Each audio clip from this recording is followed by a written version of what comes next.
Hey there internet, my name's Luxander, and today we're making a video kind of talking about the Atheist Community of Austin and some YouTube stuff that's been going on, and that whole debacle. I'm making this video because last year I made a video about the ACA and how I thought that it was making progress in the atheist community towards LGBTQIA+ acceptance, and now I feel the need to follow up on that to sort of, I guess, revise my position on that. If you're unfamiliar with the situation, congratulations on that.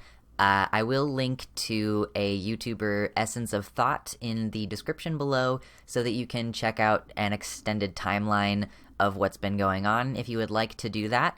I am not going to go into too many details about the situation, maybe not even going to name any names because that's not really what I do on this channel, and I mostly just want to do this because I kind of have a video on my channel endorsing the ACA as a queer positive and trans positive space, and that might not be the case anymore, so I just want to make sure everybody has access to as much information as they need to make informed decisions to keep themselves safe and comfortable and happy. The short version is that a YouTuber in the atheist kind of community made a video about the ethics or whatever of trans women participating in sports in the categories as women. In my opinion, and based on what I've seen as far as research goes, the video that was made was basically not accurate and seemed to be somewhat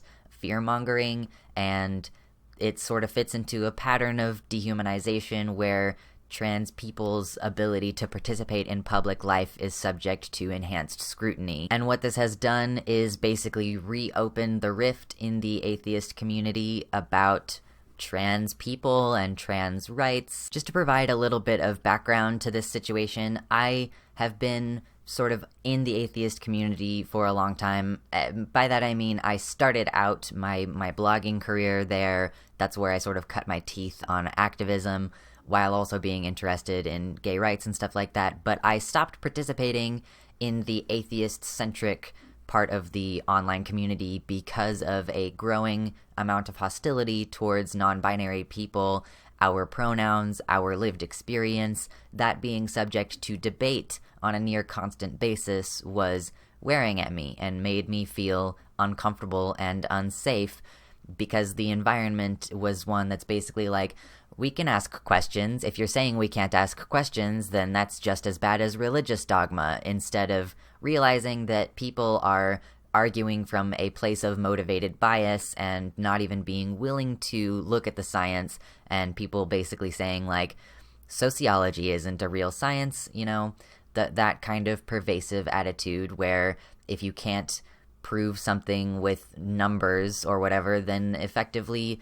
it's just as bad as a religious idea, not taking into account that psychology is a really complicated thing and human brains are very weird, and non-binary gender experiences have been pervasive throughout human history. I started participating in the atheist-centric part of online communities again because of the Atheist Community of Austin and a couple of other very trans-positive people like Jimmy Snow, Mr. Atheist, kind of coming out of the woodwork in support of non-binary people's pronouns, and like saying that if you don't respect those pronouns and use them, then that's essentially transphobic and not acceptable in this community. So then this year you have this YouTuber making this video speculating on essentially whether trans women are cheaters when they are participating in women's categories of sport. This incentivized a lot of transphobic harassment to become pervasive once again within the community. The ACA platformed this YouTuber on one of their shows, and afterwards they basically apologized for doing so without calling into question the issue at hand, like without addressing the somewhat transphobic nature of the video and the comments made in the video. They published an apology and denounced the video as transphobic, and then shortly thereafter retracted the statement. A number of volunteers left the ACA over this conflict of interest, and I have to say that I'm pretty disappointed. I'm not here to denounce anyone I'm really not here to pass judgment and call out people by name and say this person is bad and that person is bad. I just want people to be aware of what my feelings are about the situation, and I want people to be able to make informed decisions about who they're going to support, where their money is going, where their time and views are going. I want you to be informed, and I, again, will link to the Essence of Thought YouTube channel where things were sort of detailed in explicit, if you haven't been keeping track of what's going on, that's the resource I would direct you to get a fully referenced idea of what's happening. Essentially, my view is that there isn't enough evidence that trans women have some kind of advantage to keep them out of women's sport.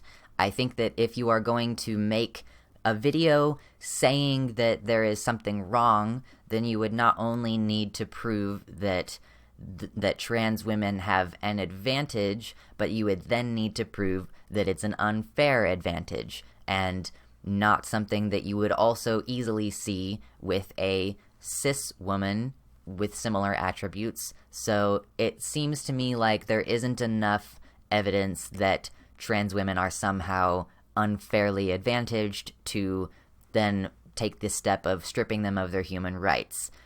Trans women can participate at the Olympic level and have been able to for over a decade, and there isn't a situation where only trans women are winning in the women's section of the category. If you're familiar with the concept of jacking off, JAQ, just asking questions, a lot of the rhetoric around trans women in sports really, really seems like it's concern trolling, like, oh no, we're so worried about women not being able to win, and by women I mean natural-born women, like as though that's not a dog whistle that any trans person could recognize as harmful. There are professionals who study this issue and have been grappling with it for a long time. There are standards set for what is required for a trans woman to be able to participate in women's sports, including having to have testosterone below the levels of what's even considered normal for cisgender women,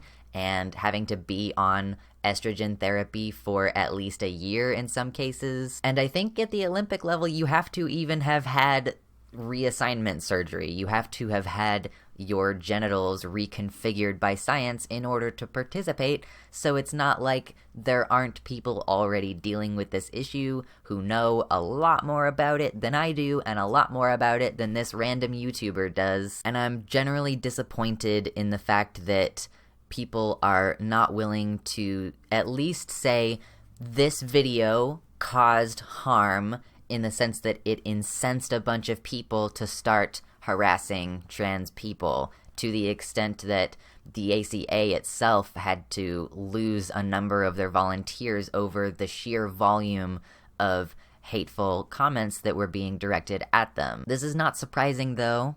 It's not surprising, and I think that it would be good if people, looked at the environment that they're putting information into before doing that. Maybe consider the ramifications of this, and again, maybe consider that there are people in the world who have more access to information that you do, and that you as a YouTuber are not an expert on sports and genetics and biology, as though those are not things that are already being handled by people with expertise in the field. And generally, this just makes me feel like the atheist community has their priorities, and those priorities do not seem to be in line with protecting the most vulnerable people in their communities.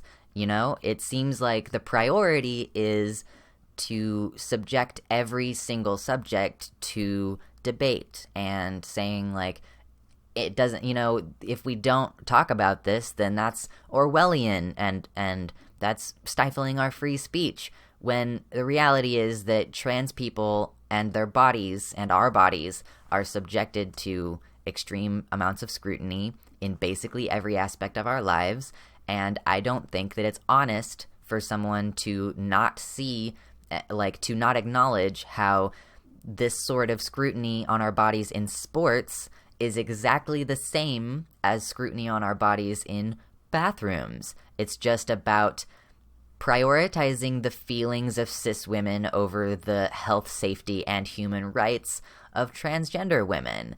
And that's not something that I'm okay with. I'm not okay with having to constantly defend trans people's ability to exist in public life and participate in public life, especially because I know a metric shit ton of trans women, and it's obvious to me that the reduction in testosterone has a very, very intense impact on their ability to live their lives and be able to lift things and needing help opening the pickle jar.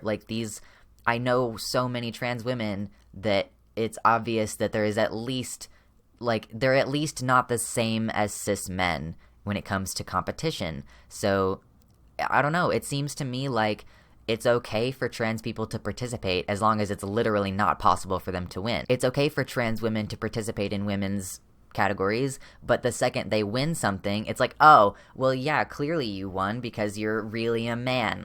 That's really harmful and destructive. And then if you take that same woman and put her in the category with men, first of all, can you imagine how humiliating it would be to be a woman with breasts and long hair and running or whatever, competing in a group of men? That literally is saying you're just like these people, except that if you're on hormones and you're on testosterone blockers, you have no chance of winning against cis men with average levels of testosterone in their bodies. So it really comes across to me like everyone's okay with trans people existing somewhat as long as they're not successful. So that's pretty much everything I have to say about this. It's very disappointing, and I just felt the need to follow up because it's been some months since this situation started developing, and I've just been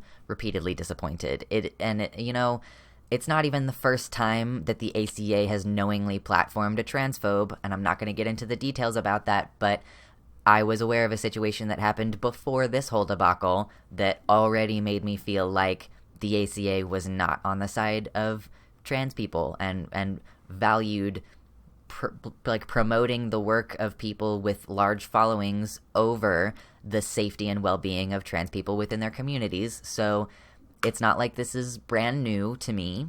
And again, I'm not going to name any names. If you don't already know any of that situation, I'm sorry, that's just how it's going to have to be. I'm not in the business of flaming people or trying to draw attention to myself because I don't want to deal with waves and waves of harassment. I have gotten harassment from within my own community for being non-binary and for doing advocacy on that, and I am not interested in bringing a bunch of cis transphobes into my life to make my life miserable. So, please acknowledge that I'm not here to cause a flame war or contribute to this. I just felt the need to address this because I had so unequivocally had a positive opinion of the ACA a year ago, and it's just important to me to be transparent about why I don't participate in that community, and I want people to know how things have changed since last year and how the hope that I had last year is just not there anymore. And I don't want to participate in the atheist community. I feel like it was a mistake for me to try to get in again and have that faith, basically, that things were going to get better, because that's not what ended up happening. And that's really sad. So, I'm going to do what I always do, which is make content about whatever is interesting to me and basically not have anyone to talk to. That's pretty much what I do. It seems like every time I try to join a community, something goes wrong. There's either virulent transphobes, or it's a purity test of some kind or something, and it's just very disheartening to me, and I feel like I shouldn't try to participate in communities anymore. So that's just how I feel about things right now. And I just want to say also, if you still support the ACA, I'm not going to come after you for that. It's not my business who you support, and if you find community there and you still find that valuable, that's okay. As far as I'm concerned, like, I'm not here to tell you who to support and who not to support. That's not my job. I just want people to know what happened and to know that it's really disappointing and that it makes trans people feel unsafe and unwelcome, because it does. Anyway, that's gonna be all from me today, though. If you like this video, give it a like, and pretty comments to read, and Patreon, and subscribe, and ring the bell if you want to, and have an okay day, I guess. Bye. Thank you for watching, and thank you to the patrons who support this work. Special shout out to The Gay Agenda, Amber Music, David Walter, Jenny Swindles, Gretchen Becker, Wellington Marcus, Pinesnake, Jess Zendrex, and Mr. Atheist. Y'all are the